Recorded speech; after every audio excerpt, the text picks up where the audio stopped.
ওসমান হাদিকে লক্ষ্য করে গুলি চালিয়েছেন।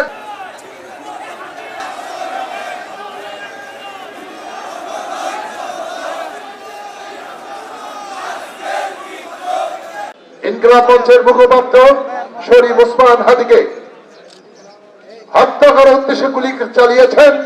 তিনি এখন মৃত্যুর সাথে পাঞ্জা লড়ছেন। তিনি বাঁচবেন কি মরবেন আমরা জানি না, কিন্তু তিনি একজন 24 জুলাই যোদ্ধা।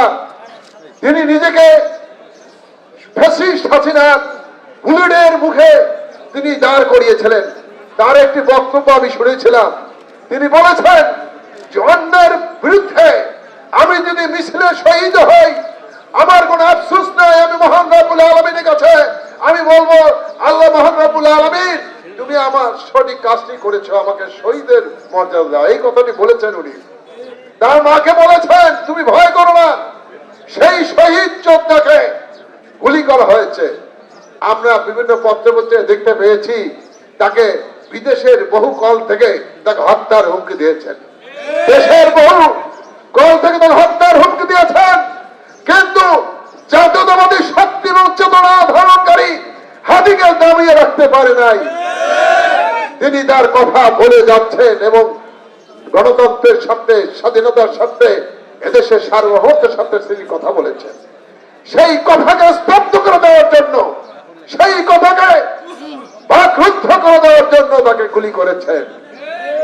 আমরা মনে করি এটি কোনো বিচ্ছিন্ন ঘটনা নয়, এটি ফ্যাসিস্ট যারা আজকে এই দেশে নির্বাচন বানচাল করতে চায়, যারা নির্বাচন চায় না, আজকে তারাই এই ষড়যন্ত্রে লিপ্ত রয়েছেন। প্রিয় বন্ধুরা আমার, আপনারা নভেম্বরে দেখেছেন যে বিএনপির মনোনীত ঢাকা, বিএনপি মনোনীত চট্টগ্রাম 8 আসনের প্রার্থী মহানগর বিএনপির আহ্বায়ক এরশাদুল্লাহকে এইভাবে গণসংযোগ চলাকালীন অবস্থায় তাকে গুলি করেছেন।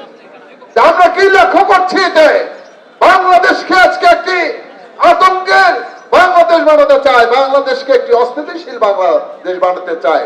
এর লাভবান কার হবে আপনাদের বুঝতে হবে। এদের বিরুদ্ধে আমাদের আজকে রুখে দাঁড়াতে হবে। 71 সেই স্বাধীনতাকামী শক্তি এবং 24 এই ফ্যাসিস্ট মুক্ত শক্তিকে আমাদেরকে দাঁড় করাতে হবে, একসাথে লড়াই চালিয়ে যেতে হবে। বন্ধুরা আমরা বলতে চাই অন্তর্বর্তীকালীন সরকার নির্বাচনের তফসিল যত সময় দিয়েছেন সেই জন্য আমরা অন্তর্বর্তীকালীন সরকারকে ধন্যবাদ জানাতে চাই, তার কথা রেখেছেন।